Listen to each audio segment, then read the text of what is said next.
जब से मतदान हुआ है या फिर जब से खेसारी लाल यादव छपरा विधानसभा सीट से चुनाव लड़ने का ऐलान किए थे, उसके बाद से मेरी जो है पैनी नज़र जो है वो कहीं ना कहीं छपरा विधानसभा सीट को लेकर पड़ी हुई है।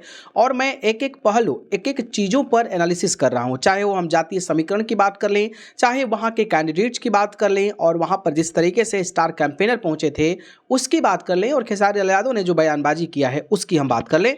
तो उस चीज़ों पर मैं लगातार आप सभी को बता रहा हूँ। इस कड़ी में मैं आपको यह भी बता रहा हूं कि भाई छपरा विधानसभा सीट भले ही हॉट सीट है, भले ही ट्रेंडिंग स्टार खेसारी लाल यादव चुनाव लड़ रहे हों, लेकिन ये कुर्सी उनके लिए आसान नहीं है। और ऐसा ही कुछ अंदेशा जो है अब तमाम चैनलों के माध्यम से दिखने लगा है। खेसारी लाल यादव का छपरा सीट का क्या हाल है, जीत रहे हैं कि हार रहे हैं, इसकी पूरी जानकारी मैं आपको बताने वाला हूं। दोस्तों देखिए, बिहार तक आपको पता ही होगा, चैनल ये काफ़ी पॉपुलर चैनल है और खास करके बिहार के खबरों पर पैनी नज़र रखता है। और आपको पता ही होगा कि बिहार तक की टीम भी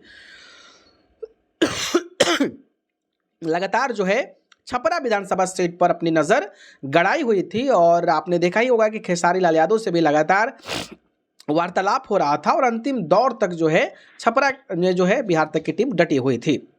इस कड़ी में जो छपरा तक का जो एग्जिट पोल आ रहा है उसमें भी एक रिसर्च होता है, उसके अकॉर्डिंग जो है यहाँ पर एनडीए की सरकार बन रही है। 137 से 152 सीटों पर जो है एनडीए जीत रही है। महागठबंधन 83 से 98 सीटें, जनसुराज जो से 4 सीटों पर जीत रही है, और अन्य जो है 1 से 8 सीट पर जीत रहे हैं।